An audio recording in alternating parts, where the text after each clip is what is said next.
Hey, what's up, y'all? It's Teedra Moses the Lioness, and you are logged on to MadameNoire.com. Guess I must be caught between my heart and mind, wanting it to be good, knowing it's not. Crying all the time, praying that a change is gonna come. He hit me on my hip like just touchdown. Wanna see you. I know you're mad at me, but baby, I'm so sorry. And I just wanna be happy, sipping, puffing, passing, relaxing with my family. No more tears for you.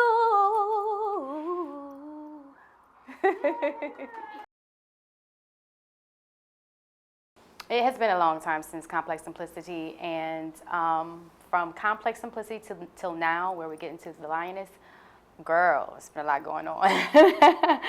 I started out with TBT, as you know, in 2004 when Complex Simplicity came out. Put out an album, great critical acclaim, not so much commercial, not very much promotion, indie label, people didn't know, you know. So from that time, I spent the next maybe 3 or 4 years just getting people to know who I was. I mean, people would, 3 or 4 years later, people would be like, I just got your new album, you know, because people didn't know.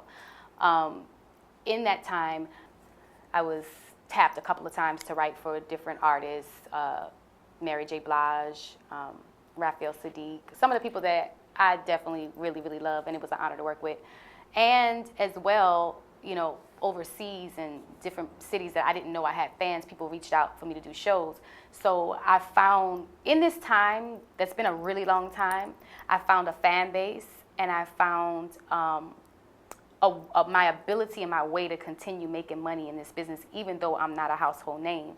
You know, a very solid career that with 1 album and 5 mixtapes, I think it's been a huge blessing.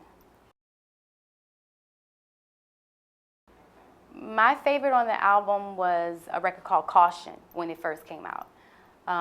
And over time of performing, I think I may have performed Caution once.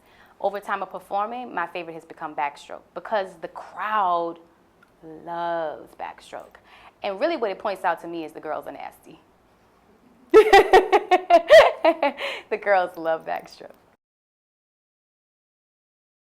Well, it was cool because Rick Ross reached out. He enjoyed the music, and he told me that some wretched chick, he said some wretched, I don't know why he had specified that she was wretched, but she kept, you know, playing him my music and pointing me out to him or whatever, and I guess he heard it and he liked it, and then he heard me on Raphael Sadiq's Ray Ray, the album I was talking about that I was on with Raphael Sadiq. He's a huge Raphael Sadiq fan, and Raphael allowed me to shine on that record, writing and singing wise.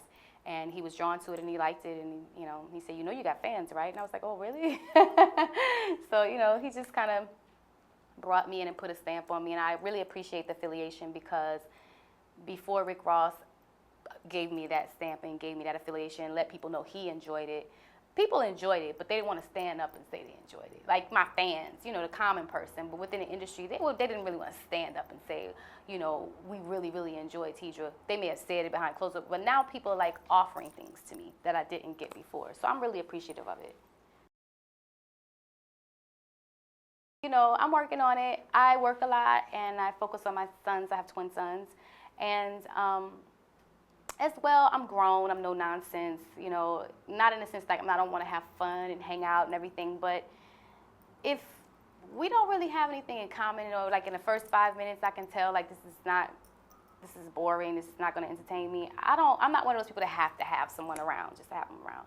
I opt to not have anyone than to have someone that annoys me or bores me or, you know, just makes me feel like I'm being desperate. I really want to make women in my area of things feel sexy because, you know, we dwell a lot on the youth, and I think the youth is fresh, you know, but there's grown women out here that are not being serviced. There's a whole niche that is not being paid attention to. Like when I was in my 20s, we looked at Sex and the City, and the 30s looked great. Now there's no representation of how fly we are in our 30s, you know, so that's like really one of the focuses I'm putting on my album is making women feel really, really good about being grown and still being sexy. And that's the approach I'm taking subject matter wise, my approach to singing, just the whole concept of the album, from the album cover to everything, just like sexy and grown.